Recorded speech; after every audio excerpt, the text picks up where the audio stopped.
To avoid trolls, I just want to remind everyone, our IT manager, Robin Ramsing, has muted everyone. Speakers, you are advised, please do not admit anyone, do not unmute anyone, and please don't allow anyone to share your screen. Thank you. This virtual program should not exceed 2 hours, and today we are talking about live conversations with Indian elders in the diaspora who are authors of books. Conversations with senior authors about Indian indentures and their descendants allow us to capture the experiences of those who have interacted intimately and intellectually with them. These authors possess a unique perspective on the ways in which their communities adapted to life in the diaspora and how they navigated the challenges of building new lives in unfamiliar environments. Their works may even inspire future generations. Their stories and insights can also serve as a source of guidance for writers who seek to learn from their experiences. Ladies and gentlemen, our first elder, who is an author, is Dr. JUGADESAN of South Africa. He's 87 years old. His parents emigrated from Mauritius to South Africa. He's the author of the books entitled Ethno-cultural Education and Clairwood, the Untold Story, as well as Children of Pani, Indian Indentured Roots. Welcome, sir. You can go ahead, make your presentation. You have 20 minutes. You want to unmute your mic first? Dr. Patar? Dr. Patar, can you unmute your mic first, please? Okay. Great. Can you hear me now? Yes. Thank you.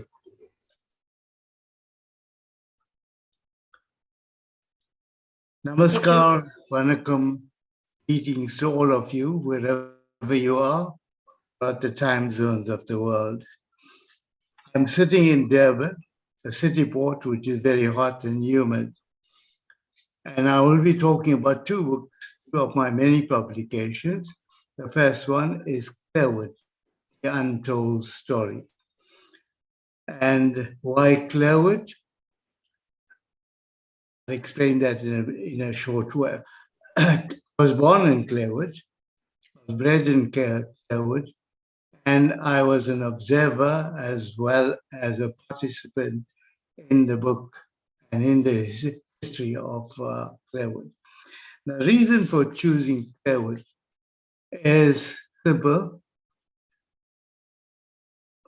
40,000 Indians left the cane fields of South Coast Natal, had completed a 5- and 10-year bonded labor stint. And they found a piece of land, which was a bog, mosquito infested, on the banks of Sarizana River. Whites didn't want this land. They built their homes on the ridges, and the land was available for rental, for purchase, etc. Within a year, this wasteland was converted into a green garden. And it is so lush that people call it Little India. The other reason for choosing Clairwood, it's an example, an exemplar of self-help.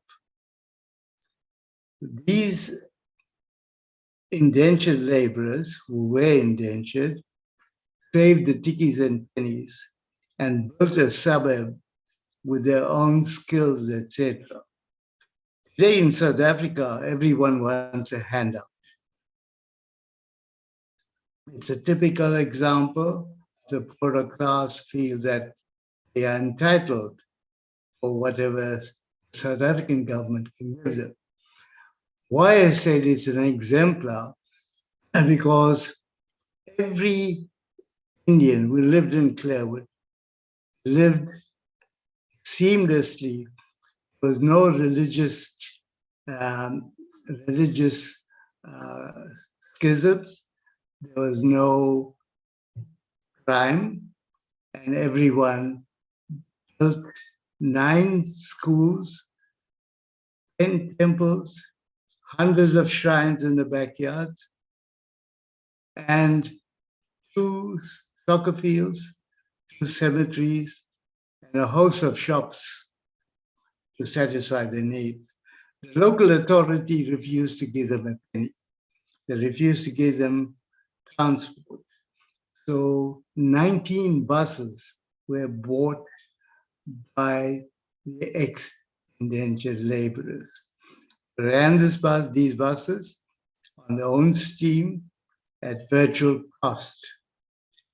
Now the whole of Clairwood, with so many people, placed a lot of emphasis on education, starting with backyard, garage type of schools. And then they collected money from individuals and built primary and secondary schools. I myself was a 19-year-old when I built a school for those underprivileged children. That's not all. The camaraderie, friendship, and the love between people was unknown. It's been unmatched even today. The type of community that existed has not been repeated anywhere in South Africa. Now, what was important was the brotherhood. If there was a function, there was no invite. Everyone was invited. If there's a funeral, neighbors pitched in. When it came to education, debating societies were formed. And from this crucible came future leaders of South Africa. We, in Clairwood, were responsible for jurists like Navanitam Pillay and many, many political leaders. I just want to show you 1 or 2 slides on that.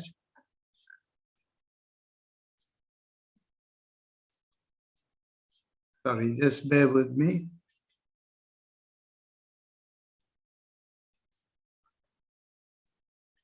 This is the cover of my first book, Clairwood, the Untold Story. The cover shows an Indian mother in one of those old-fashioned wooden iron kitchens. Type of people came from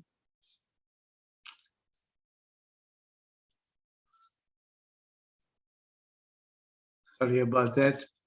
I was going to show you a picture of the cane fields. It came from a background where children were used as cheap labor. There you'll find on the south coast, cane field, a young girl. More younger people working on the cane field. Thirdly, the majority in South Africa still maintain that the Indians did not contribute to the struggle. Here's a picture of 2 veteran political activists, Stampa Pillay and J. Naidu. So with that type of background, I want to expand on several points about euphoria that driven people to build this particular township. Euphoria was converted to action. There were no architects, but amongst the unskilled Indian indentured laborers were people who remembered how temples were designed and built. That is why you got so many temples. And temples were the meeting point of all the community. The first cinema was built out of private money. The first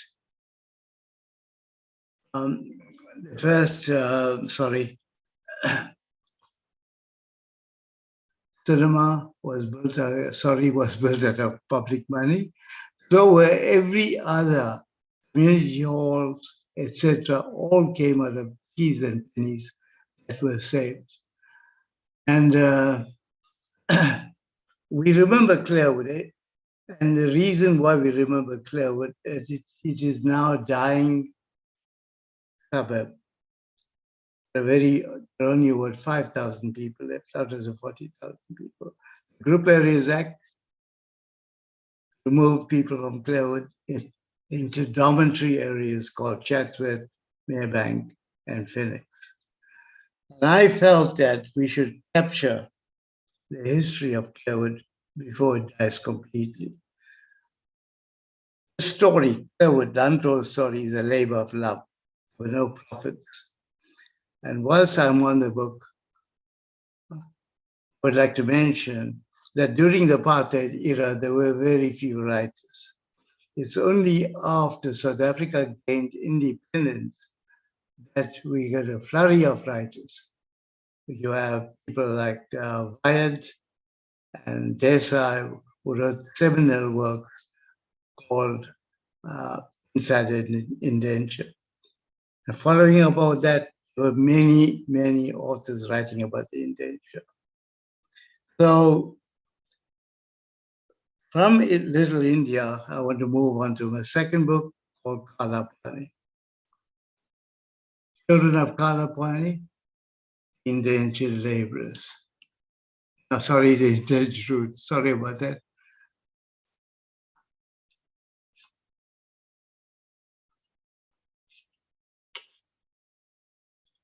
Here's a cover.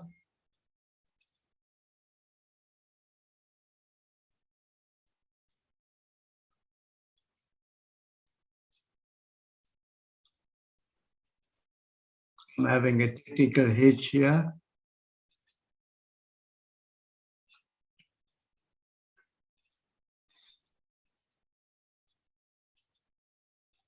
Okay, there we go. We are seeing it, Children of Calapan. The cover on now. Yes. Okay, thank you. Sorry about the hitch.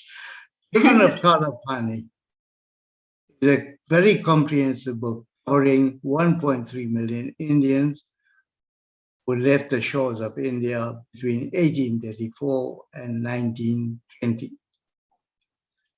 It covers 21 countries. It's a comprehensive book, well illustrated and full of facts. The reason I wrote this book is there's an old saying that, I'll just quote that to you now, that a proverb which goes like this. I'm told the lions have their own historians. The history of the hunt will always glorify the hunter. What this proverb says is that the conqueror always wrote our history. The colonialists, British imperialists wrote our history. But after the South Africa gained its freedom in 1992, there was a large number of Indian authors who started writing books about indenture and related subjects. So the book itself covers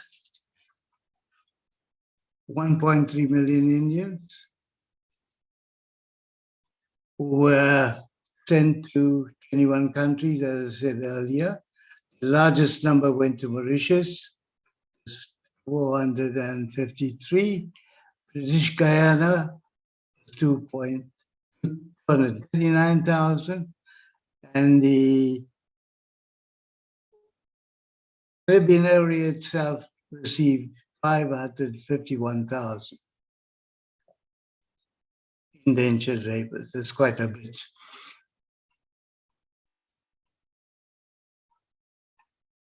The problem for these Indians when they left Calcutta and Chennai was the attrition rate. From the beginning, whilst waiting for the ships, people died. The ships themselves, which were converted slave ships, had the largest number of deaths, starting in 1834 And as conditions improved, deaths decreased. I do have some statistics. Deaths continued on the cane fields, and in Grenada, there were hundreds who died. They were infected with yaws, which is a bacterial infection affecting the skin, bones, and cartilage. The disease was so severe that the plantation managers kicked them off the plantation to leave them to die outside. Now, these were Christians, imperialistic Christians, who showed no compunction for our people. The death rate in St. Vincent was higher. Martinique had a 9% attrition rate. And so it carried on. The reason for these deaths were, in terms of the contract, the plantation owners supposed to provide hospitals and aftercare, medical care. That wasn't done. This was the many occasions in which contracts were thrown to the wind. If you take the labor part, women were paid half, children were paid a pittance. The rules that were broken were, if you missed a day's work, they called it a double cut, you had to work for 2 days. If you were late for work, they reduced your rations or they reduced your wage. Wage being so paltry, the laborers took home very little. Despite these drawbacks, many survived. They survived because they used the Ramayana as the Bible. They used Rama as a role model. And they felt that if Lord Rama could be banished for 14 years and return, they too will be able to return from their plantations. But mind you, many died just dreaming of their homes. They didn't have the wherewithal to travel back. A percentage of indentured did get back to India, but the conditions in India were such, they were rejected by the villagers, and they found it strange to live in a society that they abandoned 10 years ago. So most of them returned to the plantations. As far as women were concerned, the patriarchal system still ruled on the plantation. There was a double whammy because women were treated shabbily by the plantation managers, and the men on the cane fields treated them equally shabbily. And the rate of murder as well as GBH was very high in all the plantations. In fact, it was so high that one of these colonies, the governor asked for an investigation, and they found that the death rate in other countries, including India, was not as high as the colonies under the British rule. Going on from there, just want to touch on acculturalization. Okay, Dr. Patar, would you be able to finish in about 2 minutes? I'll finish with this, sorry. Thank you. Ladies and gentlemen, we will here's be a slide of Sorry. Indian indentures on the way to the colonies, sitting on the deck.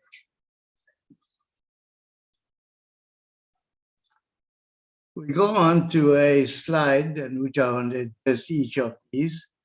Women were raped. There's a story of Kunti. Kunti was working in a group. The manager, plantation manager, hived her off and told her, look, please work in a remote part of the plantation. And then he tried to rape her. Kunti ran and fell into the river, and she was rescued by a passerby. The story of Kunti made it into most newspapers in India, and investigations called. The women were raped on the ships. The case of a ship captain was reported by a woman who said he had connection with her. The treatment of future indentured on the way to the colonies was awful. You had a gay couple who were caught in the act, and the captain poured boiling water on the penises. The colonies themselves, the plantations, were penal colonies. Nobody could leave without a written letter from the manager. If you were caught outside the plantation, you were fined and sent to a poorhouse, or you were fined and sent back to the colonies to suffer more consequences, that is, loss of salary. The type of task work that was given, the contract was clear in the type of work, hours of work, etc., but the managers created a system called task work, in which they demarked a particular section of the field in which they must complete in a day. Many of them did not complete and were whipped. There is a part of, in my book, I referred to an elderly man who was going very slow with his work and was whipped by the manager. And he looked at the sky and said, Ram, Ram, Mayaro, Mayaro, don't hit me. But the whip fell, the man bled, and the blood fell over the soil, so-called nurturing the cane. This type of thing happened all the time. Men were kicked, women were raped, and men had to suffer dehumanization all the time.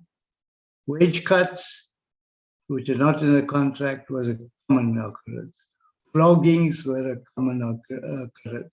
In the first few years, Indians were docile. But as time went on, there were uprisings by Indians. And they also challenged the system by sabotaging the plantations. Okay, Dr. As I said Patar. earlier, Dr. Patar, would you like to make your closing comments now, and then we will take some questions from the audience directly yes, I'll for stop. you? I'll Yes? stop. All right, thank you very much. Would you like to stop sharing your screen? Okay. Thank you very much. So that was quite an enlightening presentation. Ladies and gentlemen, I want to invite you now, if you have questions for Dr. Patar based on his presentation, based on his books and so on, please just use the reaction button. In there, you will see an electronic hand. Raise your electronic hand so that I could call upon you so that you can ask him directly. And Jay, would you like to go first? You can go ahead and unmute.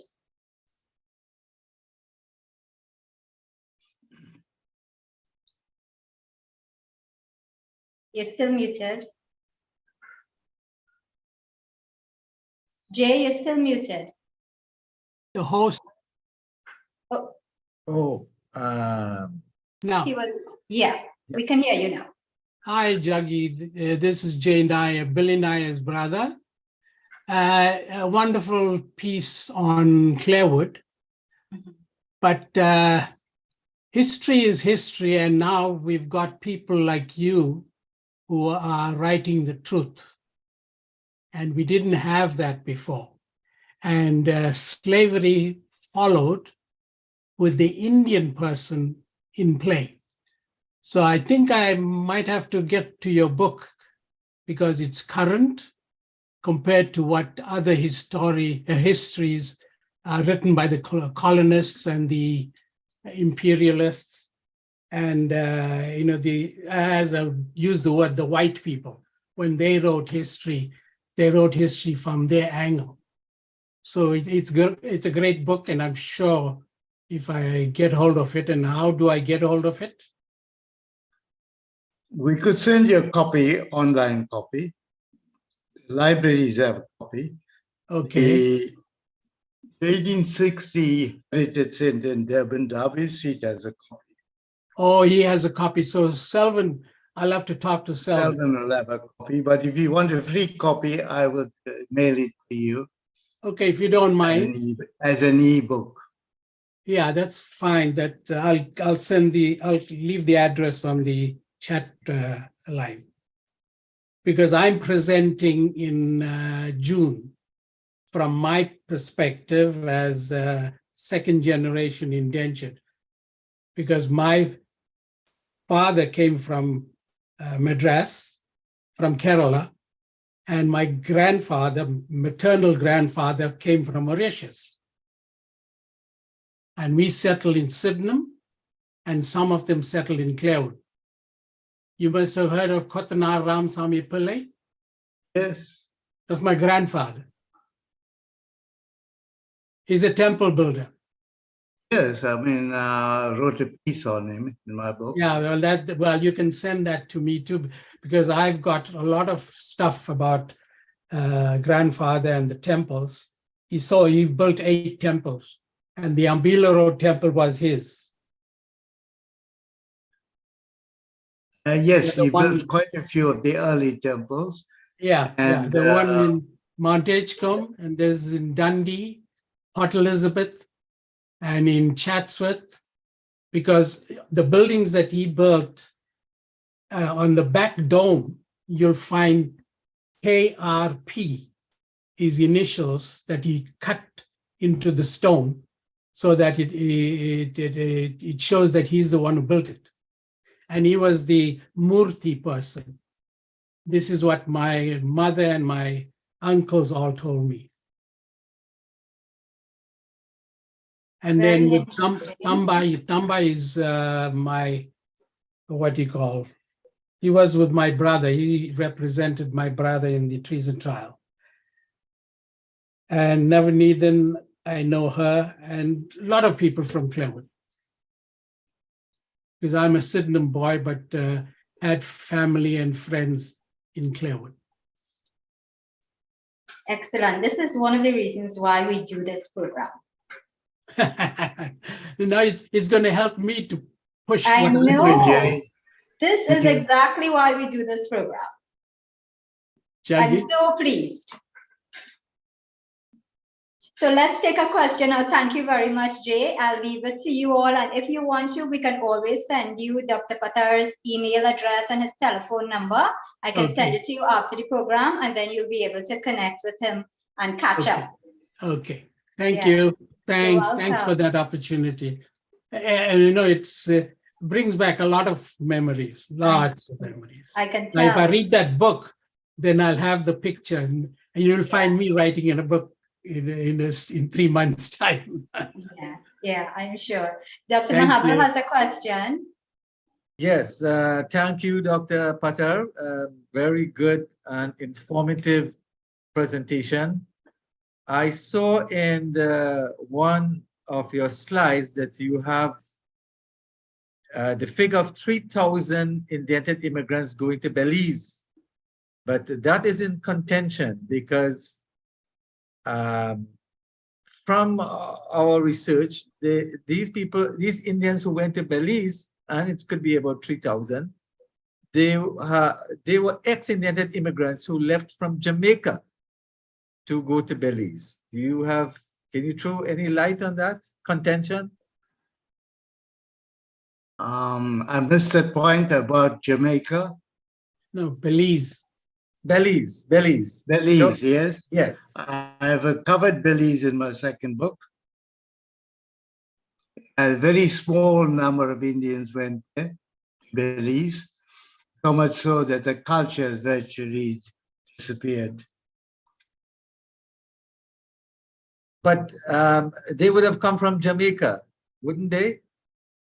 But not as indented immigrants. No, they came mainly from northern India. Oh, all right. Okay, so The that's point I wanted to make, all the smaller islands like St. Kitts, St. Vincent, Martinique, Guadeloupe, there were so few Indians that they were forced to intermarry with the local indigenous people, and the cultures were virtually wiped out. Yeah. Of course, you had the role of proselytization, where through crooked means the churches converted them. Yeah. right. I Okay. see we have Thank Dr. you. Williams here. We may throw some light. Albert, I- nice to see you, Albert. We haven't seen you in a while. I know I'm the prodigal son. I'll be back now more regularly. Okay, good, good. Dr. Pater, I really like your presentation. One of the challenges we have with presentations like these is because we're emotionally involved with the information. So how do you take the source and blend it and not let the emotions take over? But boy, I agree with so many things you said. And I will tell you a little bit about the Belize people. Our ancestors are definitely a blend, but most likely from North India, but they went to Jamaica first and they did their indentured ship there. And all the people who went to Belize have already cleared their indentured ship, and they just went there as free Indians to work wherever they could get a job. My grandfather came, and my grandfather worked in Belize, and he did not come with any need to satisfy any time period. He moved anywhere he found a job. So it is, Dr. Mahabir, you're right. We have actually been a small number, and small is not good. I'll tell you, because it causes a lot of challenges with intermarriage. Because I'm one of the first to tell you that if I had the first choice, I probably found an Indian wife, but sorry, that choice was not there. They were all cousins, very close cousins. And so I ended up with a beautiful Hispanic wife, but that my first choice would have been, I should have gone to Trinidad and Guyana to find an Indian girl, but I did not go. But anyway, this is very exciting to hear. And I'll tell you, colonialism still exists today. You know, we fight it in the United States all the time. I'll tell you. We have it here too. My brownness, I have to always stand up and remember that I'm one of God's children, and I fight. I will not allow anybody to talk down to me. I'm as good as any other brother in this universe, white, black, blue, or green, whatever they come. I'm just as good as any one of them. And I have to remind myself every day when you're being confronted by another human being thinking that you're inferior, because I got a PhD just like them. I went to the best school just like anybody else. And I think it's important that we live that confidence, even though every once in a while they want to make you stay in your lane. You can't stay in your lane. You got to work and fight to get out of that lane. So I will not give any speech other than I'm a proud Belizean East Indian, and I will be that way forever. Excellent, Dr. Williams. Excellent. So thank you so much. Thank you very much. And on the question of colonization, it is still with us in the form of globalization. Yeah. We are still at the mercy of the major powers. Thank you. Yeah, Dr. Pater, that's a conversation we are going to continue to have another day. So I want to thank you so much for your presentation. And ladies and gentlemen, I will let you all know that we are in contact with Dr. Patel. For those of you all like Mr. Nair who wants to get copies of his books, please just reach out to us so that we can message him and we can share your contact information with him so that you can get access to his book. He's offered to send me a signed copy. Terrific. But we also want to make sure other people who might want the book get access to it. Yeah. So Okay. we want to promote it as much as we can. Shalima, Thank you is so my much. time up? Sorry. Yes, yes, it is. I want to move on now, if that's okay. Well, can I just make one point? Sure. I didn't have time to talk about culturalization. I didn't have time to talk about majority, who practice racial politics and the effects these are having on people. Unfortunately, the book covers all that. Here's what Dr. Patar. Let me take the next speaker, and I'm hoping that we'll be able to move down. And if we do have time at the end, we will always come back to you. Is that okay with you? We do have the others waiting. So, Jay, I'm seeing your finger up, but please, let's just... One point. I just got on the chat line the picture of my grandfather. Oh, my. I don't know. I didn't know that the 1860 Heritage Center had it. They just sent it to me. He looks nothing like you. No. He's my maternal side, not the paternal. Okay. Oh, my. Very nice. Yeah, I love to thank Salva. Yeah, thank you all so much for posting this up. I don't know if it's Selvan Naidu or... You might be one of them. It's Selvan, probably. But thank you very much for sharing this. Oh, my God. KRP. Yeah. I was hunting for a photograph of his. And here we go. He was a villain. Yeah. We'll hear about him when you do your presentation, Jay. So Dr. Patar, again, thank you so much. Welcome. Thank you. Great. So let's move on now to our second presenter. And ladies and gentlemen, this is HARRICHARAN NARINE from Trinidad. He's 78 years old. He's the author of the books entitled The Big Fisherman, as well as Heroes of Mayaro. His classic book, though, is entitled Days Gone By, which was published by McMillan in 1975 and was nominated for the Jock Campbell Award in Scotland. So welcome, Mr. Narine. Can you unmute and just turn on your video, please? Okay, great, I'm seeing you. You want to unmute?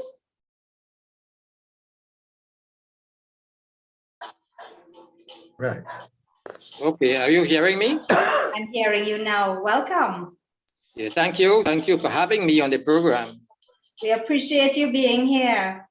So which book would you like to speak about first? Well, the first one will be first. Okay, feel free, you go ahead. Okay, my first book, Days Gone By, was written in 1975 and published by McMillan of England. Now, it is my belief that McMillan found the book very interesting and submitted this book to Scotland for the Jock Campbell Award. It was nominated for an award. Well, that is as far as it went. But I believe the sales of the book were very good. Mm-hmm. And the book went out of print. So in 2021, a very good friend of mine asked me to redo the book. And I did. And this is the new and revised version of the Days Gone By. Okay. All copies are sold out again. So again, the revised version, new and revised edition, is out of print. There may be a few still in the stores. So shall we talk about what the book is about? Yes, please. Okay. Well, you know, as a young boy growing up in the countryside, I was an avid reader. And these adventure books we didn't have much in Trinidad. You get them from America, like Tom Sawyer and Huckleberry Finn. So these things got stuck in my mind, and having become, of course, a mature adult, I say, why don't I write a book about boys and girls adventures in Trinidad in the countryside? And so the book came to life. So it's a very exciting and hilarious story of boys and girls. Days gone by. It's a book of yesterday for today. The old edition enjoyed a wide readership, both home and abroad. And as such, it was nominated for a special international award.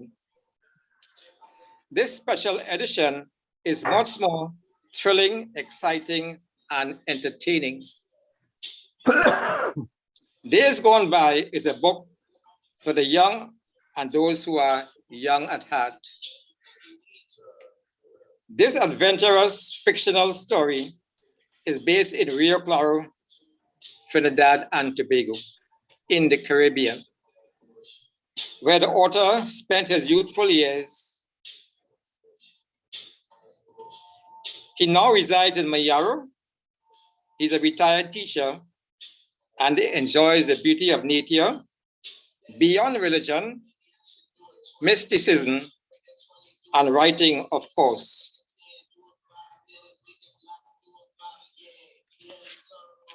So there we go. It's let me just read some chapters, the title of the chapters. 3 friends and an alligator. Punishment and 2 drunk friends. Tending the animals. School or no school. Sir and his teaching methods. Shirley, the bully, and the Chiquito incidents. A day in the cane field. Earthquake and Yale talk. Drunk again, Dwarika speaks. More escapades in and out of school. Sumatra, Mad Men, and the river episode. Punishment, fire and eggs. To the cinema, Princestown and Mayaro. The Sukuya, 4 boys and a gun. Mystical Marajin, the episode of the kites, and the new school. So this is a summary of my book, Days Gone By. So who was the bully in that chapter? I beg your pardon? You said, I didn't catch the name. One of the chapters was on a bully. Oh yes, bully, yeah. Was that a male or a female? A female. Oh, sorry, it's a male. And he likes to beat up their children, the smaller children. And then 3 friends found him in a lonely spot. And you know he got a cut tail. And the days of bullying stopped. So these are all based on real stories? No, they are fiction. They're all fiction. Okay. Are any of your books based on real life? Well, it's not real life, but it could be part of real life. Okay. You know, there's something called true fiction. If you ever heard the term true fiction.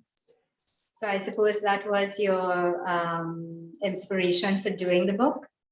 Yes. Wanting to represent society at that time? Yeah.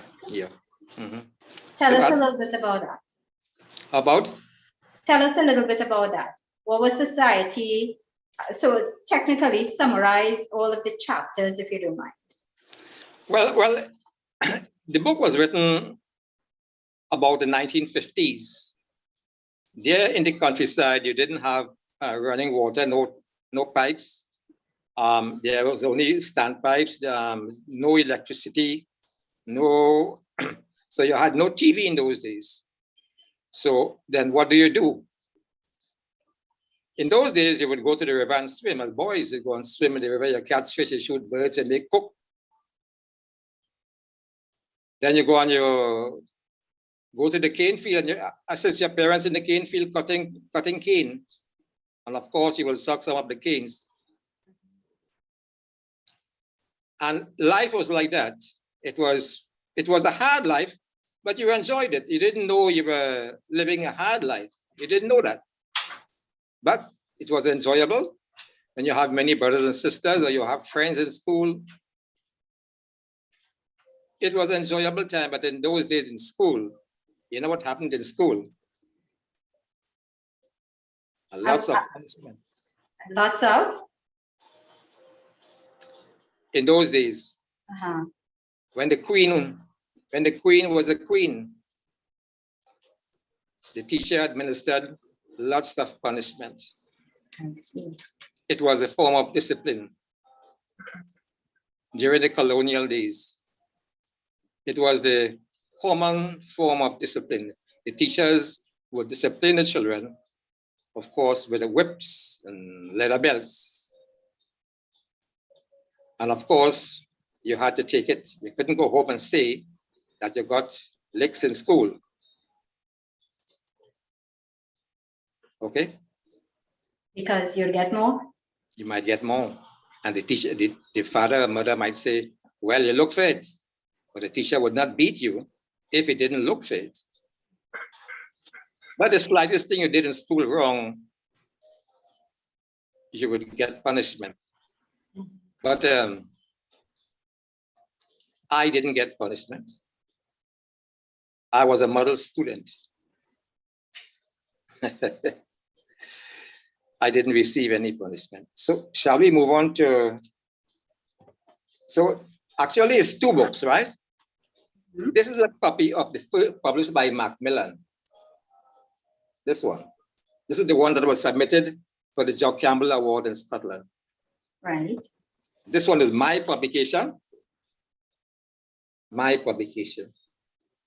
Okay, self-published. Self-published. Yeah. So in 2012, I kept on writing, you know. Once you start,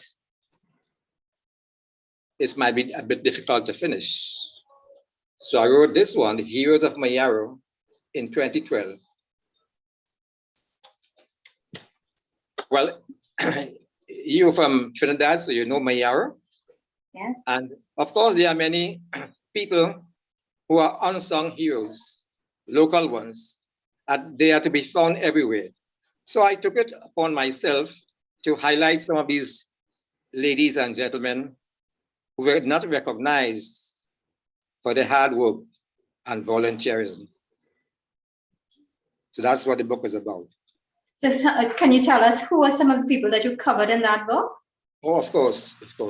I will just call some names. And Dr. Michael Anthony, Honorable Winston Gypsy Peters, MP, Dr. Clyde Anthony Rajak,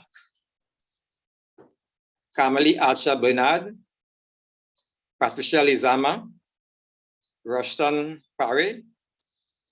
Kamali Archer Bernard was a very popular educator in Mayaro, and so is Winston Callis. He also was a popular educator. Peter Charles de Cash Alfred, he was one of the top footballers in Trinidad. Ulrich Horace Batiste, former principal. Nato Sylvester, he was the champion stick fighter in Trinidad at one time. Verna Alsop Stewart, top netballer in Trinidad and the world too. She came from Mayaro. Verna Stewart Alsop. Beulah Pariag, another top educator. Clevin Romero, the Calypsonian from Mayaro. He's called the Mighty Surpriser. And we have many more, but shall I read all? But that's enough. Actually, Mr. Narine, I was trying to listen for names that were of prominent Indians. Is it that there weren't very many Indians living in Mayaro that did anything significant? As you mentioned, Indian, we have Sham Ramlal, who is a very good singer, Indian classical singing. Okay. And no, there are not. Basde Central Power, the top businesswoman in Mayaro. And Mangri Sibaran, she was the oldest person at one time in Mayaro, 103 years old. She died some years ago. And those are the names I have here as a prominent. Tell us about that businesswoman. What do you have written about her in the book? Yes, of course. Let me get the chapter. Page 127. And how old was she when she started business? Okay.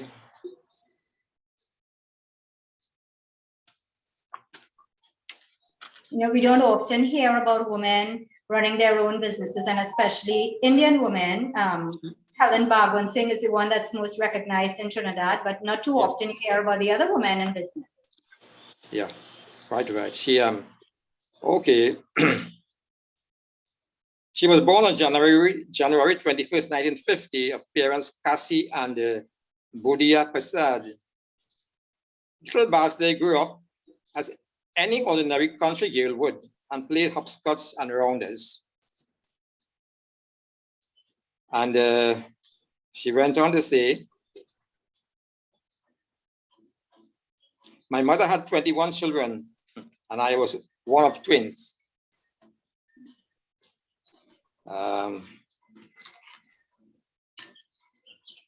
You know, people in Mayaro know me as to be a businesswoman. My father and brothers were already in business, shop and grocery. Now my mother-in-law had a shop in Newlands and she gave me half of the shop to run, the dry goods section. In time, I expanded the business, also selling animal feed and chickens. There and then, I got to like business. I am a hardworking and ambitious. So in the 1987, she owned a grocery in Mayaro and operated the first Chinese restaurant here. His name, Ambrosia. I must mention that that would be Professor Winston Dukaran, former central bank governor, dined here and was impressed with the food and service. Also, I bought the ranch, which is a restaurant and bar.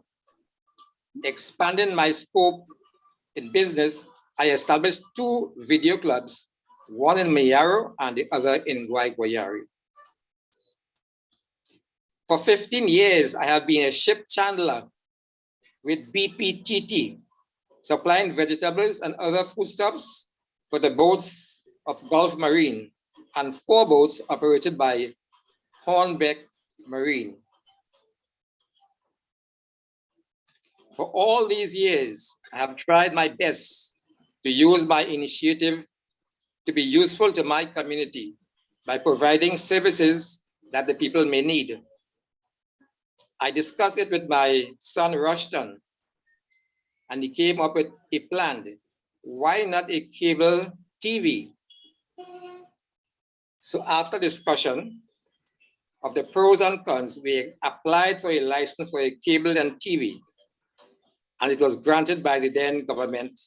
And so Mayaro Cable TV was born.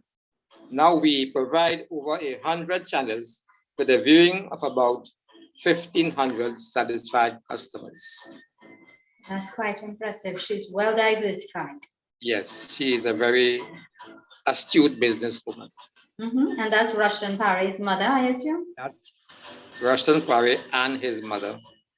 Yeah, interesting. So, are you working on any other books at this time?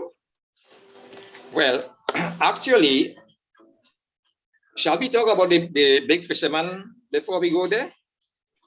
Sure, if you could just cite anything in the book that has to do with Indian heritage or Indian culture, that would be nice. No, this one has only bits and pieces of Indian culture. Only bits and pieces of Indian culture. So maybe we shan't. This is my latest book, self-published again. But I have two unpublished works. One is The Cosmic Child, and the other one, of course, as the name will suggest to you, Sita Ram. Let alone tells you about what the book might be about. Sita Ram. Well, of course, we know from the Ramayana about Sita and Ram. And so this book, the two main characters, of course, are Ram and Sita Ram. And I a bit copied from the Holy Book about Sita being abducted. But I took a different slant, how she escaped the clutches of her abductors. Her husband was a very devoted to his religion, and he had a guru who had many ancient books. And his guru appeared to him in a dream. Of course, it's all fiction, and told him, I have left the book with you. Go to the chapter and you will do what is to be told to do. So he quickly went, found the chapter on the page, and certain materials he had to get, and he performed the rituals at the middle of night. And you must, of course, you must have a fire. Within the fire, he saw a form, and the form asked him, what is it you desire? Of course, he desired the release of his wife Sita, and the form disappeared, and in a mystical way or mysterious way, his wife escaped the abductors. And so he was reunited with his wife Sita. Right. So that is the semblance to the holy book, the Ramayana, written by Tulsidas or Valmiki, whichever one we want. We have a question for you from Mr. Nair. He's asking, why did you have to rewrite your first book? Oh, yes. The book was, let's say, not a bestseller, but it was sold out. And my good friend, JUGADESAN, he's also a writer. He said, why don't you redo the book? And after giving it many thoughts, I did it. I redid the book in a new form, new format and so on. It's the same book, but it was enhanced. Right. So Dr. Mahabir is asking, since your book was published in England in 1975, how were you paid? In what currency were you paid? Oh, I was paid in pounds. They sent check for me every year. I should tell you that when McMillan gave me an advance check of £50 sterling. As a young man, I was very happy that my first book was to be published, and I got a check for £50. Would you consider it profitable? Well, yes, I didn't get much royalty. I didn't get much. But then I was a young man. I was so happy to know that my first ever book, as a little book, is for secondary school students. And it was accepted by a big company. So it meant that it was a book of some substance. Right. And desirable for some readers. Well, what would you say to young people who are aspiring to write books? Do you have any advice for them? Of course. My advice to young people If you have a desire to write, write. What will you write about? You will write about your own experiences and things that you know. Yeah. But you've got to put it across in such a way that it'll be interesting reading. All my books, all my chapters and episodes are filled with action. There is no boring section in my book. So I will tell them also to do the same. Let it be very interesting. Yeah. Action from page 1 to the end. So my books really, they are for entertainment. A lot of humor, there's a lot of humor in the book, in my book. So is there a specific age demographic that you are looking at as your target audience? Well, yes. I was looking at young teenagers, secondary school students, and like I said, those who are young at heart. Very well. Mr. Ronaldo Katwaru is asking, how did you get in touch with such a major publishing company? That's a bit of history. Actually, what I showed you there was not my first publication. I did self-publish that book. And I took some to Port of Spain, to Ismail Khan's store in Port of Spain. And Ismail Khan took the book and sent it to McMillan. I see. Well, I guess that's the connection. And they asked, who is this person? And they want to publish the book. I said, no problem, go ahead. And that's the contact to the store in Port of Spain. So good. So you had assistance by way of bookstore owners, and then you did your own publishing.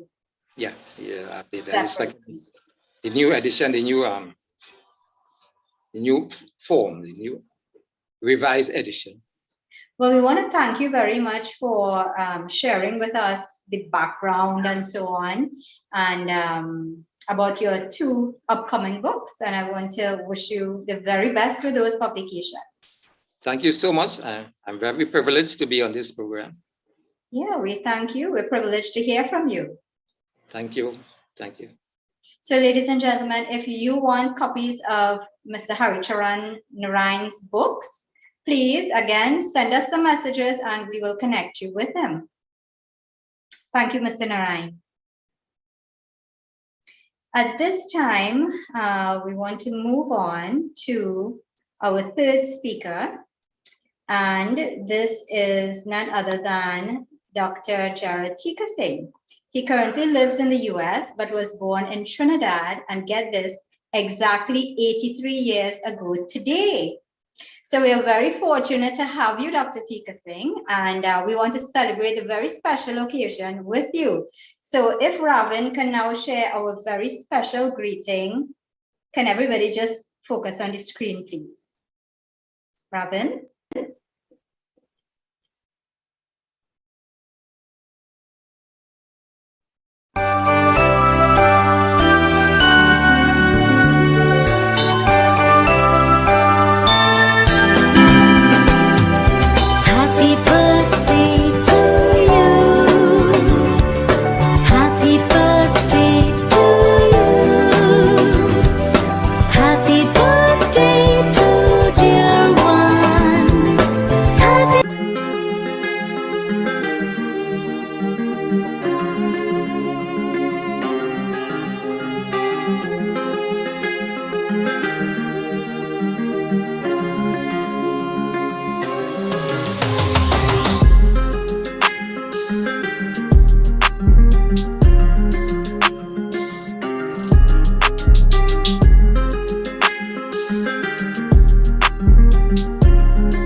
Thank you so much. But that's the end of my presentation. You're quite welcome. I don't have anything more to say now. Oh, let's continue. Let's continue. I'm sure you'll find something.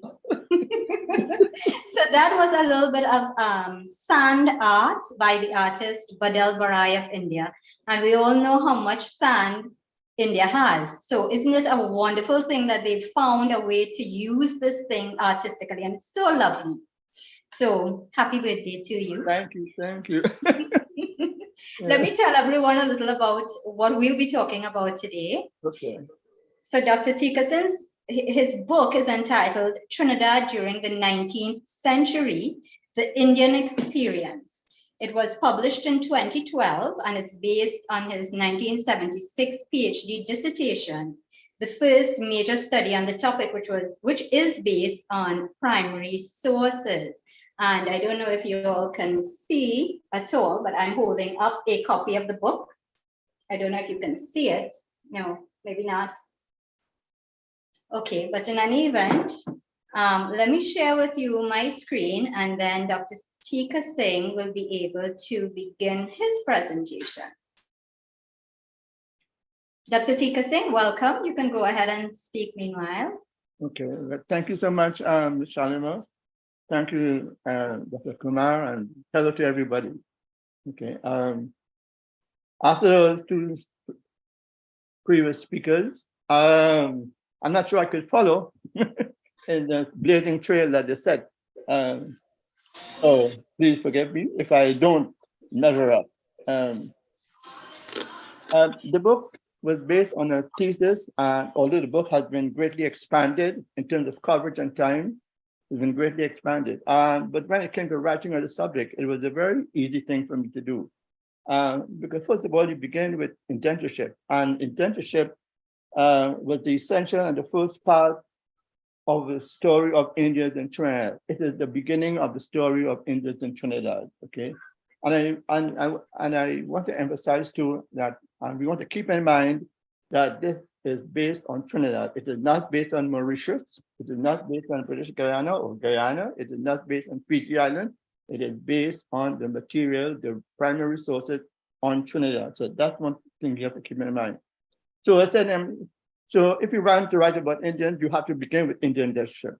And the second thing about this is that for me, it's a very personal thing from two angles. One is that, as some of the speakers have said, my father was from India.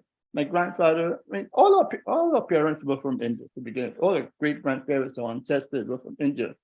But I also had that in mind. And also, when I was 5 years old, the Indians in Trinidad had a tremendous ceremony, a tremendous celebration. It was an extravaganza to honor and to celebrate the 100th year since the first Indians arrived. And that was in 1945, okay?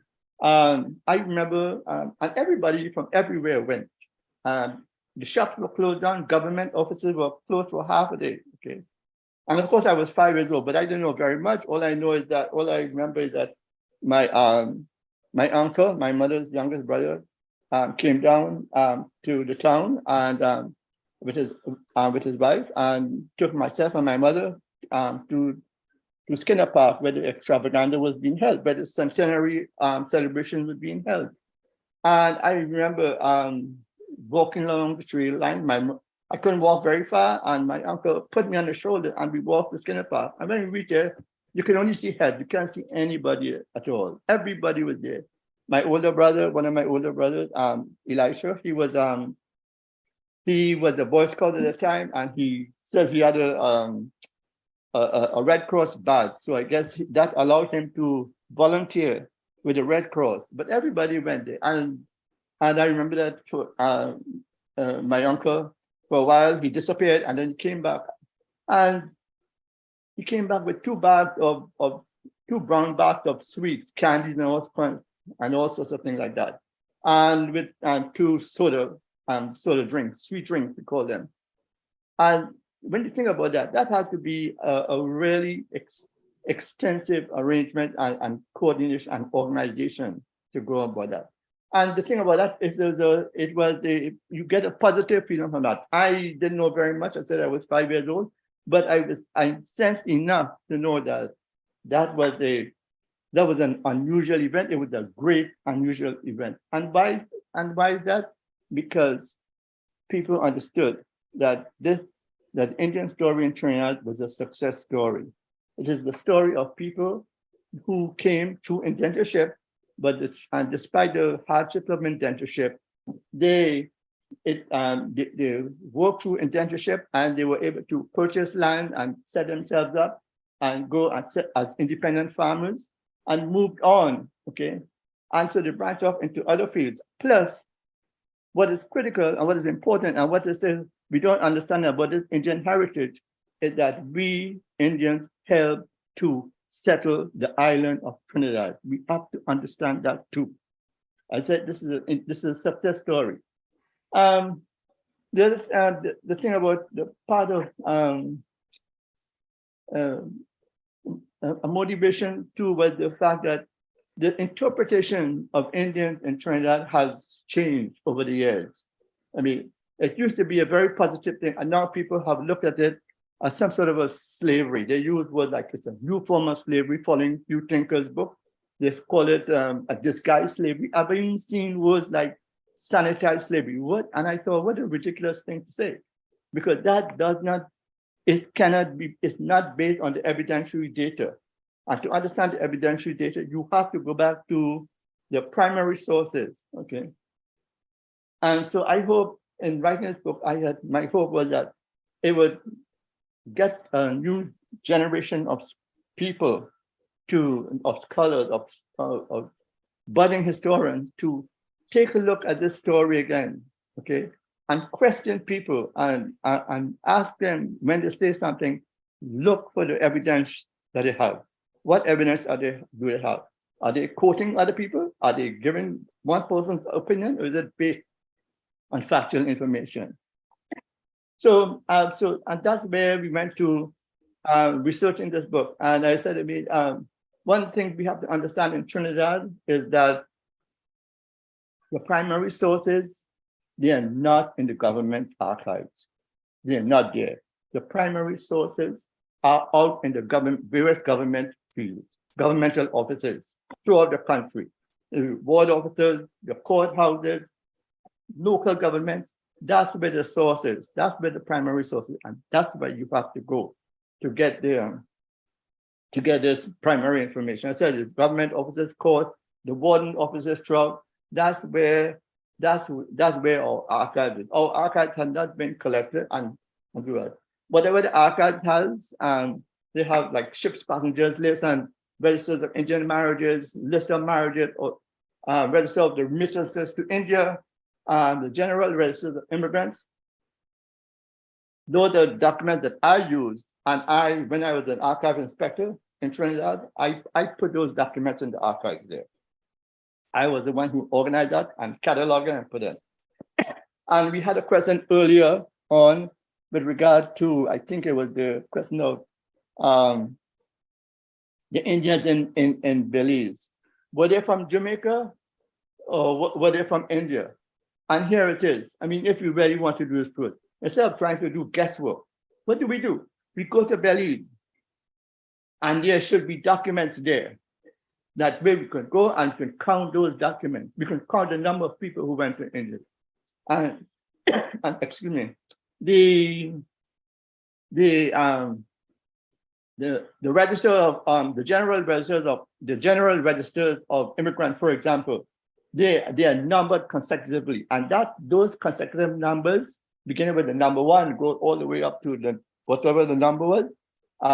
Those became their identification numbers, their ID numbers, so to speak. So if you really want to find out, if you really want to know, instead of guessing, trying to how many Indians went to Belize, but did they go from Jamaica or did they go from India?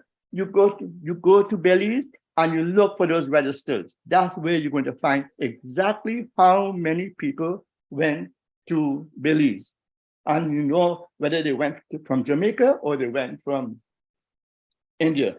And just as a matter of interest, when we talk about indentured ships, the indentured ships, the ships carrying indentured people, they are hired by the colonial office in England, and they take Indians from Calcutta or Madras to wherever they were going to, right? They don't have an indentured ship going to, say, Jamaica and then going to Belize. That doesn't happen. You're going to hire that. Those ships are going to be hired from the colonial office. They go to Calcutta and then they go to wherever they're going.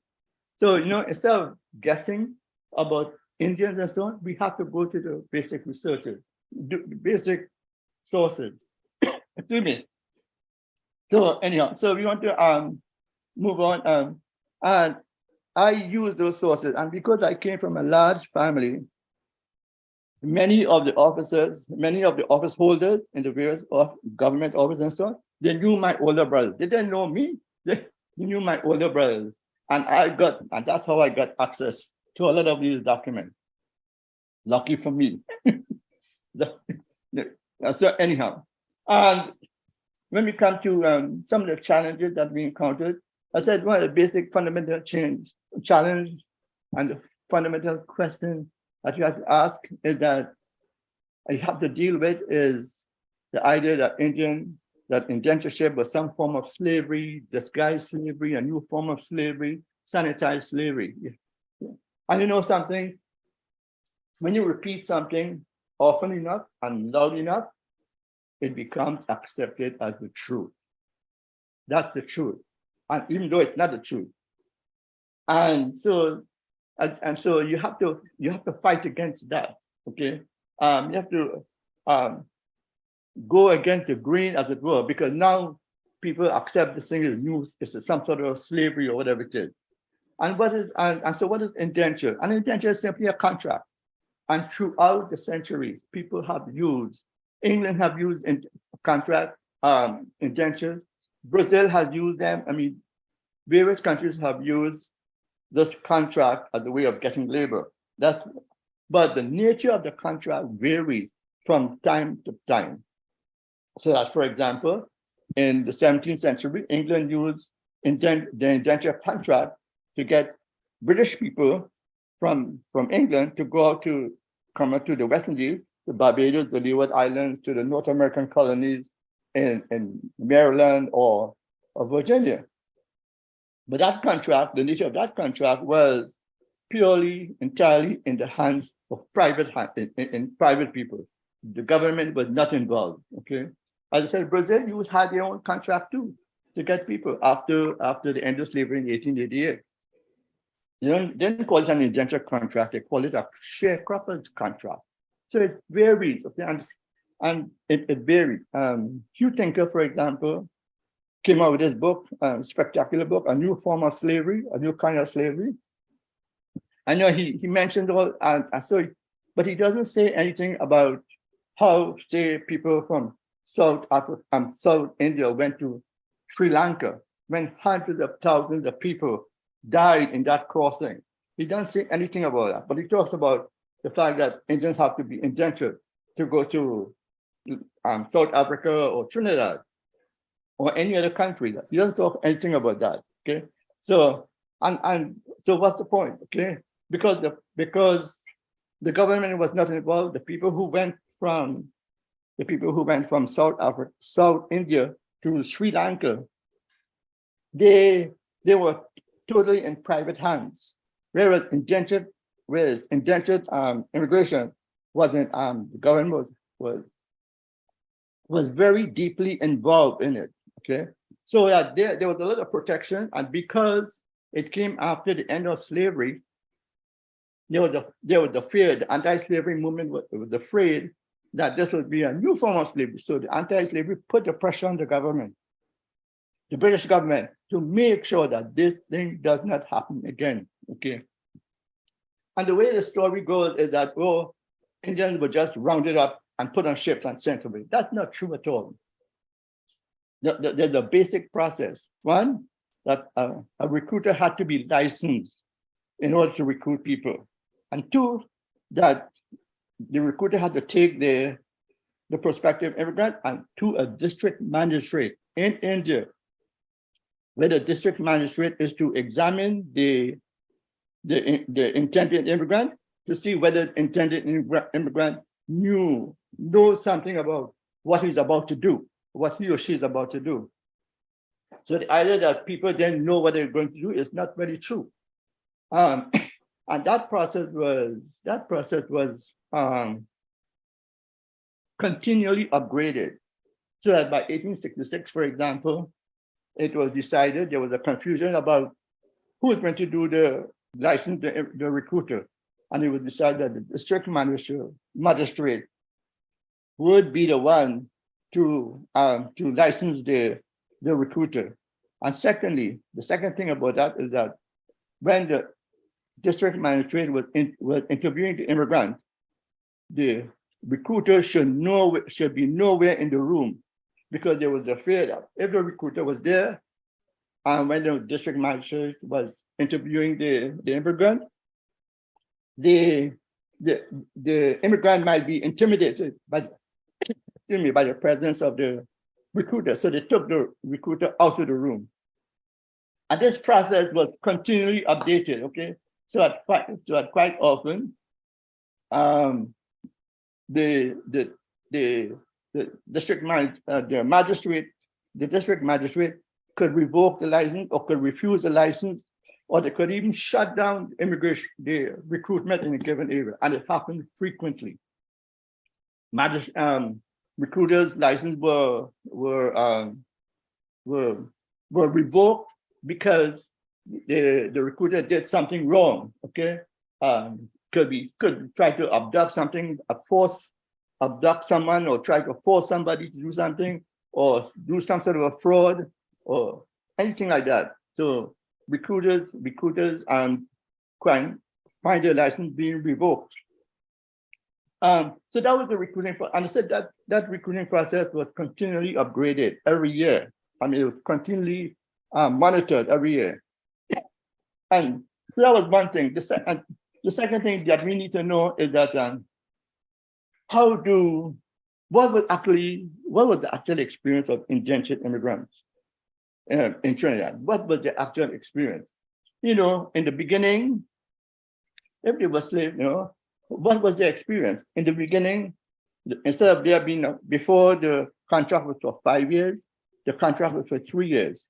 And at the end of 3 years, and the planter would offer the immigrant, the indentured person, to re-indenture. They would offer them what's called a bounty or a premium. In other words, they're giving them some money to re-indenture themselves for 2 more years, right?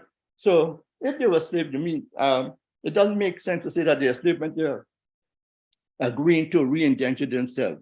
Secondly,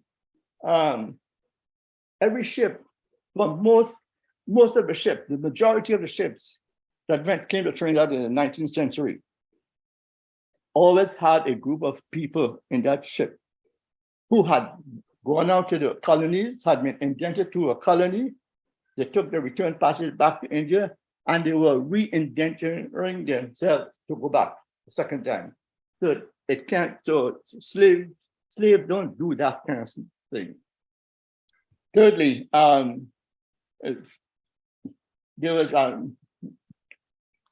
indentures always had the ability to buy off. I shouldn't say always had the ability. They had to work for 5 years, but there were occasions when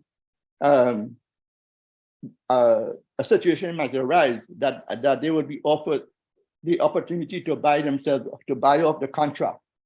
And as in the case of, there was one case, an example, where a garden estate in North Trinidad was suddenly abandoned, and the immigration department had to decide what to do with the indentures who were already there.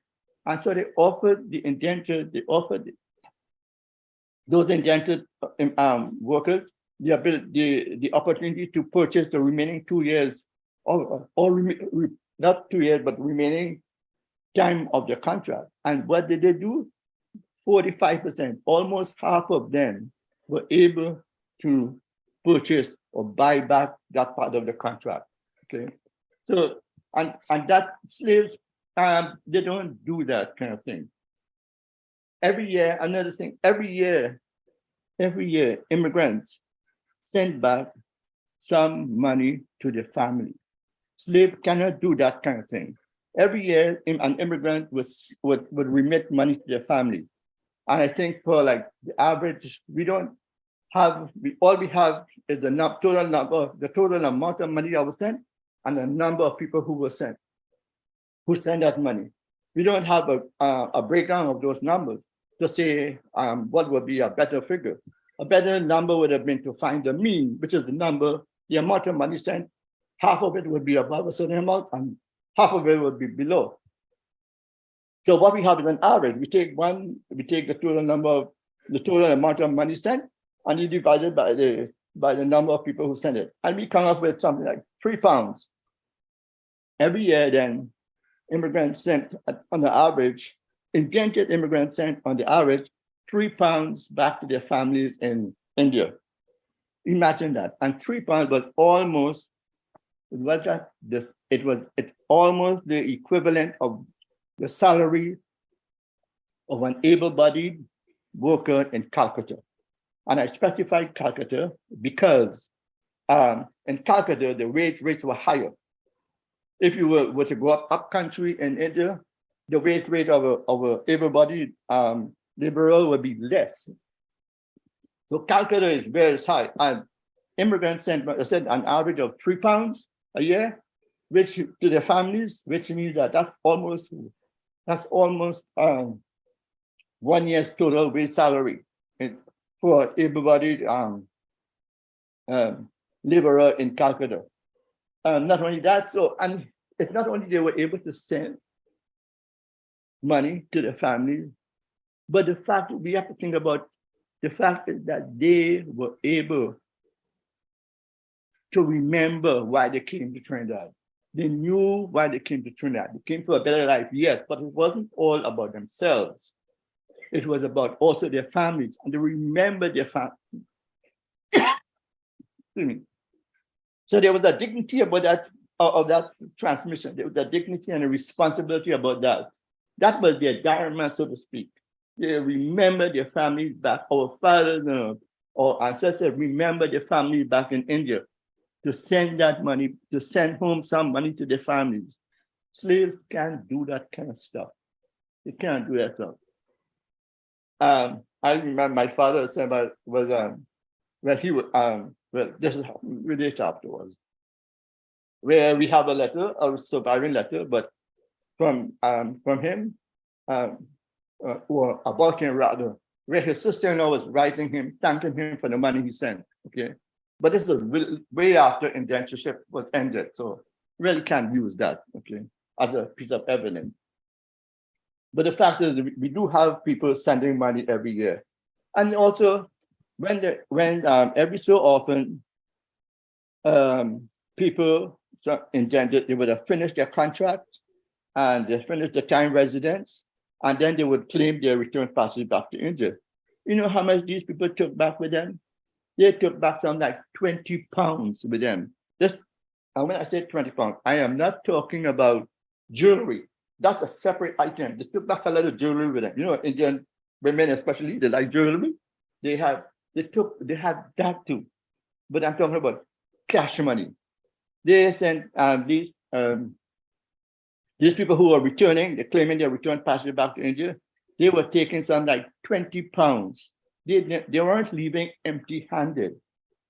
They weren't leaving. They are taking back. They had something to show for their work in Trinidad. They had something to show. And £20 was the equivalent of like the salary of an able-bodied worker in Calcutta for 5 years. That's no joke. Okay.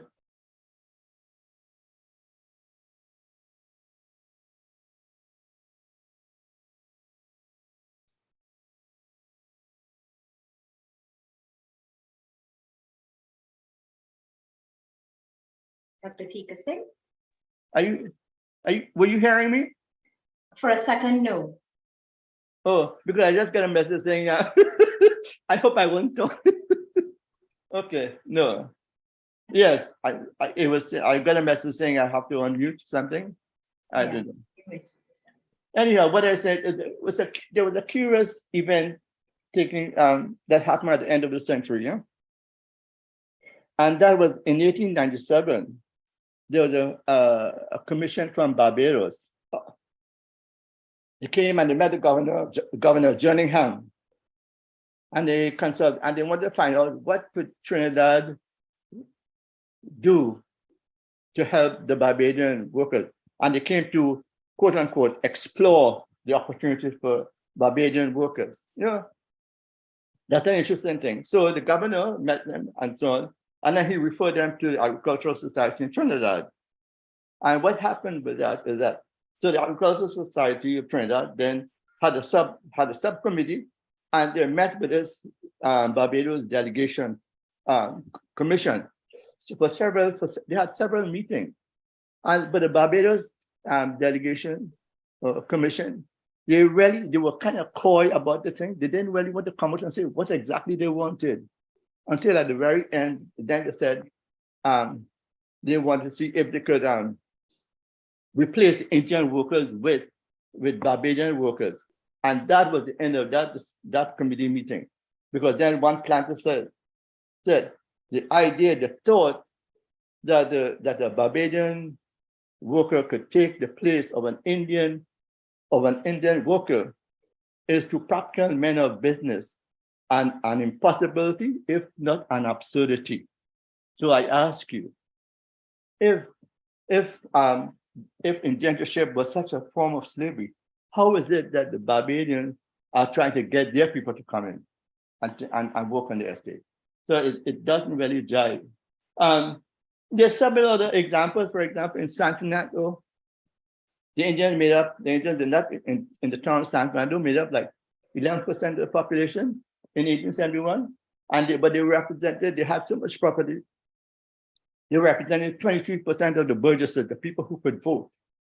And you know, Indian, and this is way before indentureship was ended.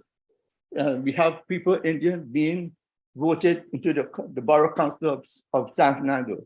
We have Indians becoming the mayor of San Fernando, like before indentureship ended.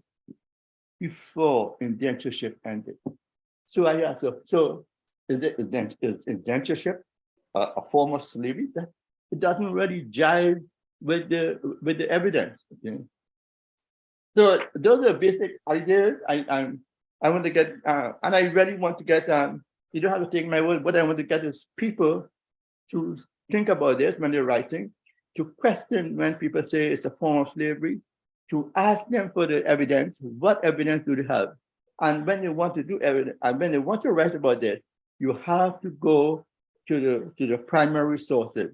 And as I said, the primary sources are really out in the field. They're out in the governmental offices. That's where you have to go. This is not the archive in Trinidad. When I knew it, I haven't been there for a while, but when I knew it, it's a building, it's with very limited resources, very limited primary sources. And I said, I put them there. And those documents don't even represent the tip of the iceberg. All of the documents, most of the documents are there. Do you know that Trinidad still has documents that the Spanish governors when they gave the land grant to the French people who came in, the French slave owners who came in? We still have those documents, but we haven't used them. You have to know Spanish to translate it and so on. So we have the documents for Trinidad history, but we have to use the documents in order to understand the Trinidad history. And I would venture to say that we don't have a history of Trinidad. For the simple, what we have so far is what we have, an outline. What I have, the book I have, I would call it an outline. I wouldn't call it history. Because we still have to write. There's so much primary sources in Trinidad that have to be used. How was HARRICHARAN established? We have to go and find that out. Okay, there are sources that will tell you that. Okay, So we have to use the primary sources. And unless we use the primary sources, we're not talking, we don't know the history of Trinidad. We have to use the primary source. And that's what I want to get across to people who want to write about Trinidad and write about history. You have to use the primary sources. There's no getting around that. And I said, Trinidad, the archives in Trinidad, when I knew it, it's not like the archives in the United States or in the archives in England. Everything is well organized. You go to one nice air-conditioned place and you ask for a document and they bring it out to you. No, you have to get your hands dirty, literally dirty, because you're dealing with dusty books, with very, and some of those things have things that will make you itch. I remember seeing some of the documents when we had the West Indian Federation, and some of the documents were lying in the building there. And I looked at that, I picked it up, and shortly afterwards, I began to itch. And I said, oh boy, this is ground itch, because that's what the archivist said. I said, that's ground itch. But my brother said, no, that's not ground itch, that's something else. So, but the thing is, you have to understand those, you have to, the documents are there, you have to use the documents. I remember going to one place, in the Tenafuna Fort, in the cell, they had piles of documents there. And then one guy came and said, oh, there was a snake inside there, but that got me to get out. So the sources are there, and it's just waiting to be used. And it's rich with material. I mean, I come across shopkeepers account books that will tell you what is sold. It will tell you price. It will give you pricing information. You can figure out cost of living, all kinds of stuff like that. Okay, it's there. We got to go and use it. Okay. So I realize you don't need to use the screen anymore. I realize you can just. I realize you don't need to use the screen anymore. So you can just go ahead and speak freely now. We have a few people, who have been asking questions in the chat. So okay. Perhaps it's okay for us to take some of those questions because we are coming very close to 5 p.m. Okay. Okay. So, Dr. Williams, Albert, I know you have a question. Go ahead and unmute. You can go ahead and ask.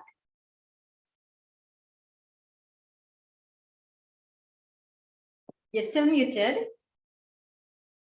Me? No. Dr. Williams, you're still muted. I got it now. Okay, good. All right. Dr. Tikasing, your presentation is quite an interesting presentation. And as you said, it's based on sources. Two things I wanted to say. The records in my home country are few and far between because the building that had all the records burnt down in a fire and there is absolutely no way to find it, but we are digging with whatever little is left. But I wanted to ask you a question about your research. Do other scholars in Trinidad have the same opinion that you have, that you've got from your research? No. As I said in the beginning, no, shortly after, there's a difference in interpretation. Shortly after indentureship entered in 1917, people in Trinidad, Indians, Indians were still calling for the resumption of that indentureship immigration. They were still calling for that. At the time when Trinidad celebrated the 100th anniversary of the first arrivals of Indians in 1945, there was that. Everybody felt proud. They understood that it was an indentureship and it was hard. They understood that. But saying it was hard and saying it was difficult is not the same thing as saying it was slave, right? But during the course of those years, since then, they began to have an idea that this was slavery. And part of it came from the conflation of Black history with Indian history. And it's not the same. They took both and they merged them. And it's not the same. I want to say something about, I just go back to say about your document, your lost document. I don't know if if you're looking for a central government, you have to look. There was no central government then, right? There was a government, okay, but you might want to check other offices. There will be other offices, right? There will be an office for the immigration. There will probably be an office for immigration. Sure. And that's where you would get the documents. And even so, you would want to go to India, or you would want to go to England, and you would also get some information there. And in fact, I mean, there's a wealth of sources. Actually, there's a wealth of sources. And I was just thinking, I think one thing before I leave this earth, I don't have many years, but before I leave, I would like to go to India. So you see, we have to go to where the sources are. We have to understand administrative history and where the sources are, so that you want to do basic work. As I said, for example, the district magistrates were the one who interviewed the immigrants to ensure that they have some sense of what they're doing, right? They have some sense of what they're doing, right? So how would you know? How would we know? How would we over here in the West know? Don't we have to go to the district magistrate and look at their records and see who they interviewed or what they interviewed or the manner in which they conducted the interview to find out? Yeah. Doctor, last quick comment. The issue is not a definition issue, is the Indians were treated similarly to slaves, like whipping and the poor treatment. No, not at all. Not at all. Okay, I'll leave it to Dr. Kumar to take on the other question. No, not at all. Actually, in the beginning, you see, again, here we come. You see, we have to be careful that we don't. I'm not talking Fiji. I'm not talking British Guyana or Guyana. I'm talking Trinidad, right? Trinidad. Okay. And so here's the thing. Trinidad underwent an economic change. Now, that's another thing in my book, right? I had to write 2 chapters in 1 chapter, which was on economic development of Trinidad, because it wasn't there. It doesn't exist. I wrote it, right? And you have to go through and find out what really went on. I lost my train of thought. I was going to, you were telling, it was the economic development of Trinidad. And what happened after the end of slavery was that, first of all, the British mode of capitalism replaced the Spanish mode of capitalism. Big change, it's not a simple change, a big change. Also, the ownership, the French slave owners were replaced by British owners. And that changed country, and that made a big difference. And so slavery involved an ownership of people. But indenture doesn't have to do with ownership of people at all, right? What some of the owners did try to do is they try to use the law courts as a way to discipline the workers. And if you look at some of the data, you would say, all of the Indians were in the jail. Actually, it's a very small percentage. A very small percentage were there. And it's really a fantastic thing to, when you begin to look at the data, you see all the things that people are saying doesn't add up. It's not supported by the data. And you have to go by the data. And I said, and so we for the past 40 years or so, we are so accustomed to people drilling into our heads that this thing is some kind of form of slavery, or this guy. I said, read the term sanitized slavery, and I want to know, what on earth is this sanitized slavery? Yeah, that's by historians. What on earth is this thing called sanitized slavery, right? I mean, you say all kinds of things.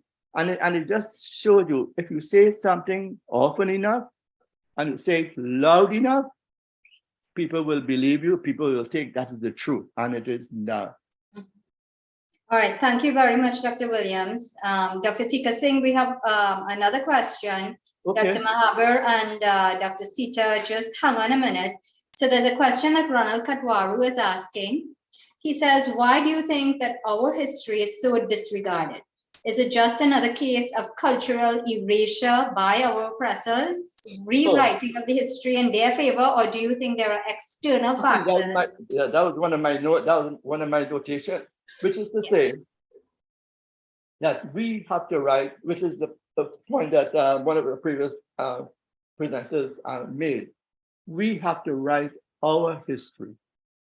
You can't allow British historians to write about our history, Indian history. You can't allow Black historians to write about our history. We must write about our history. Definitely. We must write about our history.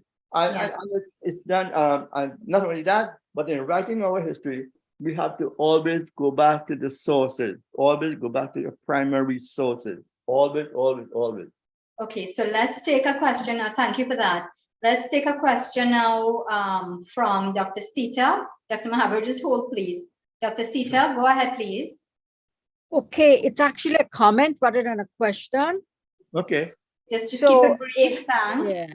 So in Guyana, after 1838 and the Gladstone experiment, okay, which is what it was called, the Gladstone experiment, right?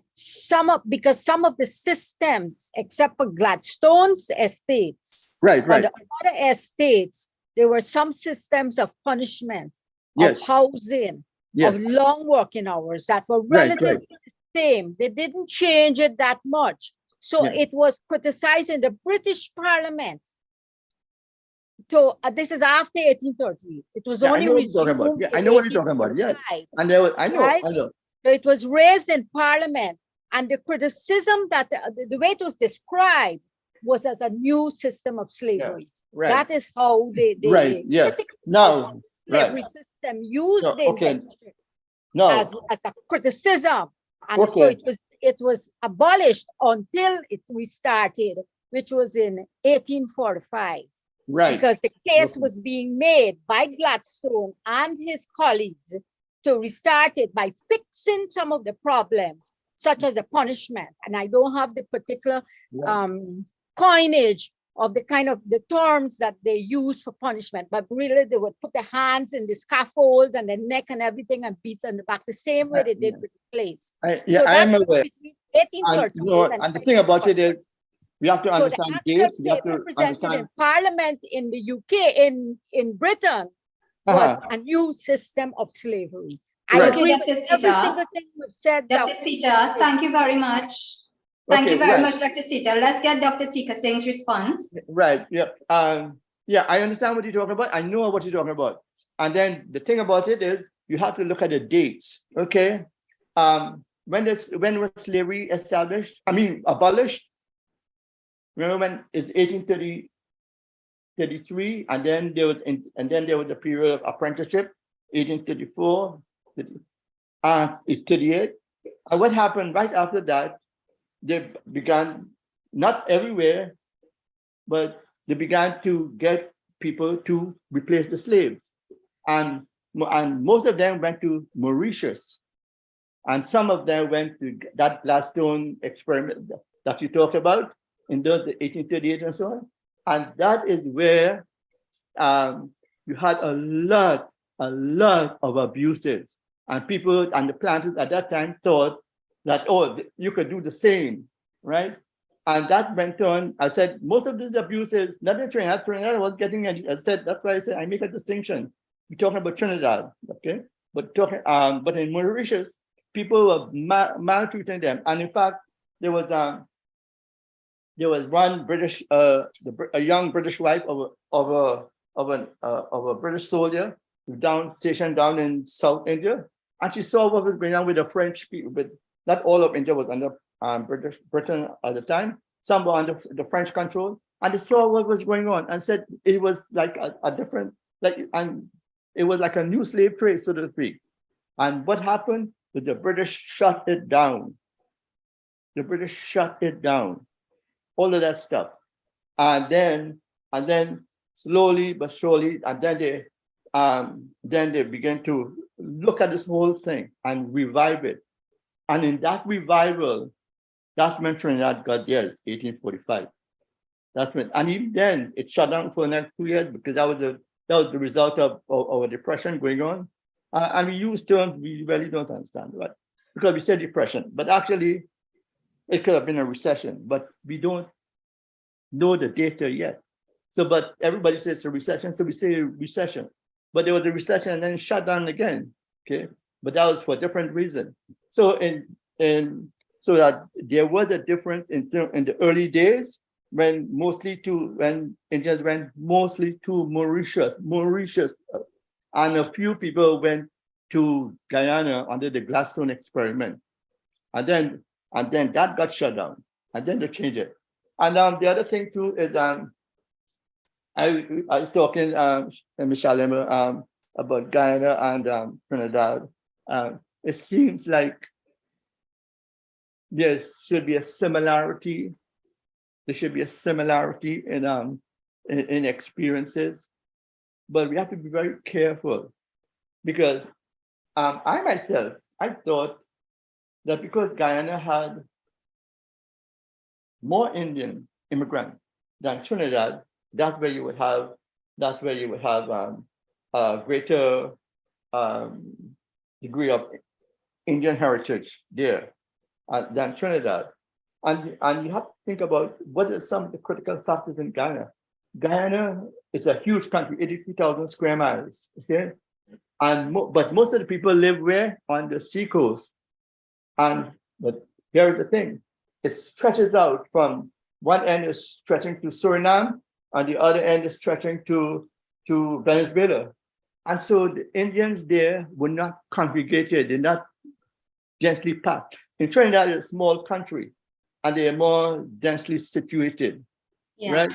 Dr. Tika Singh, we had a comment as well from Dr. Arnold Thomas, who unfortunately could not be here with us, but he's from St. Vincent and the Grenadines and has done the most research on this topic in that particular country. And he is saying that there were differences in each of the colonies. Yes. So we need to acknowledge that. And I want to tell you, thank you so very much. I'm only stepping in at this point because of the time.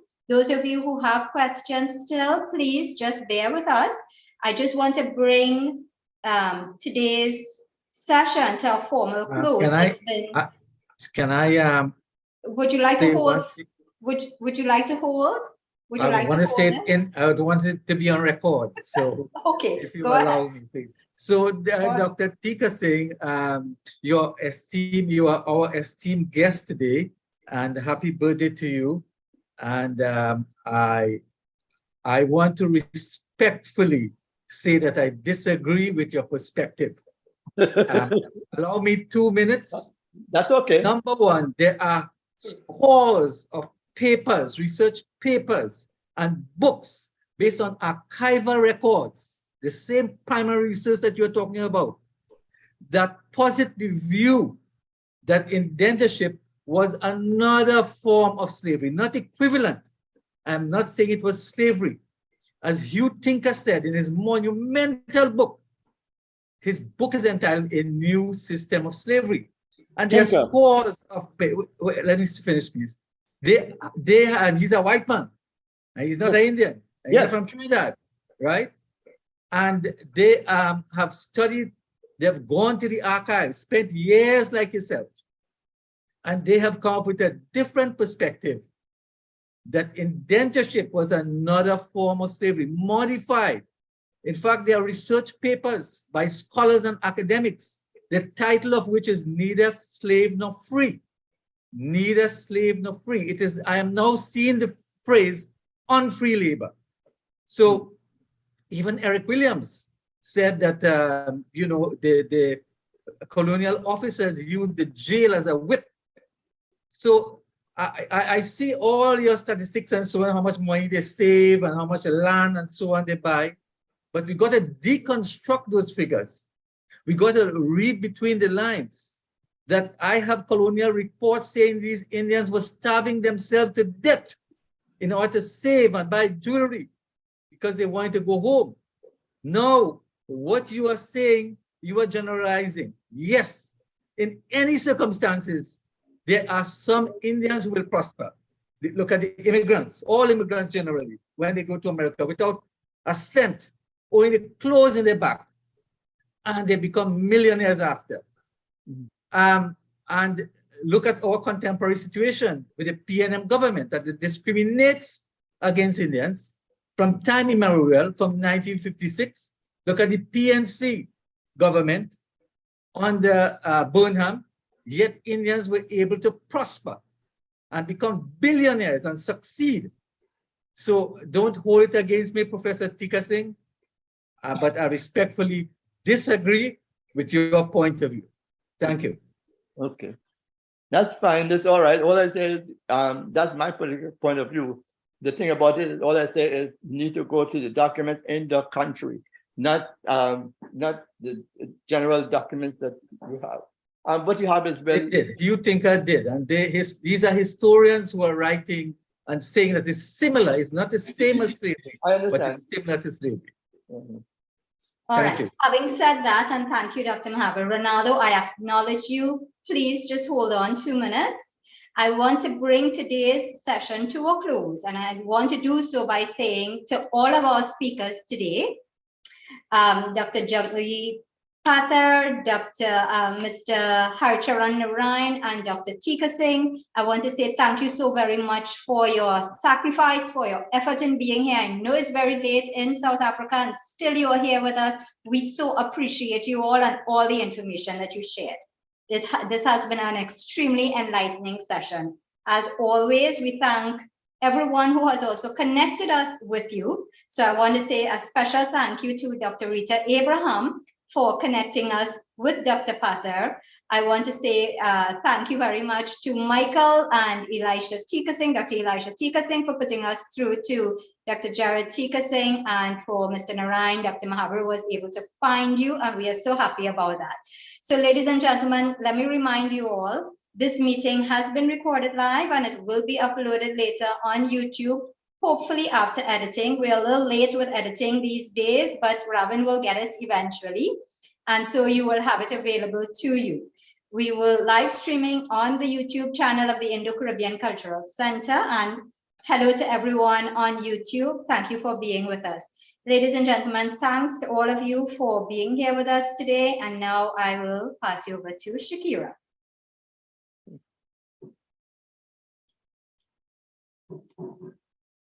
I'm not hearing Shakira. I think you would have to close. She had some difficulty. Yeah. All right, so just a few reminders. Like we had our esteemed Indian elders today, over 80 years, we want to continue with that. And so if you know anyone who is over the age of 80, we would like to interview them live next month on part 10 of this particular series. So if you are the child or grandchild of someone who can help us with this oral history project, look how rich, the rich data, the rich information, the rich life experiences we've been able to elicit today. So please do put us in contact with whomever you know over the age of 80. I want to thank you all for taking the time to participate. Thanks especially to our speakers again. This meeting is being hosted by the Indo-Caribbean Cultural Center and the Amina Ghafoor Institute for the Study of Indentureship and its Legacies, led by Professor David Davide. So you want to feel free to contact us, the ICC, to publish your books and reports. We are asking you as well to always give us your suggestions, and if you are able to do so, a donation, and you can contact Dr. Mahaber for those details. So thanks to the advisory and planning team led by Dr. Mahaber, and thanks to Robin, who is behind the scene recording the program and will later upload it. Next week, we have another very, very interesting topic, and this has to do again with this being Indian Arrival Month. So we are going to be looking at historical indentureship sites and monuments in the Indian diaspora. I invite you to visit our YouTube channel to see all our past recordings. So this is Shalama Muhammad of Trinidad and Tobago saying goodbye. May God bless all of you. Dhanyavad.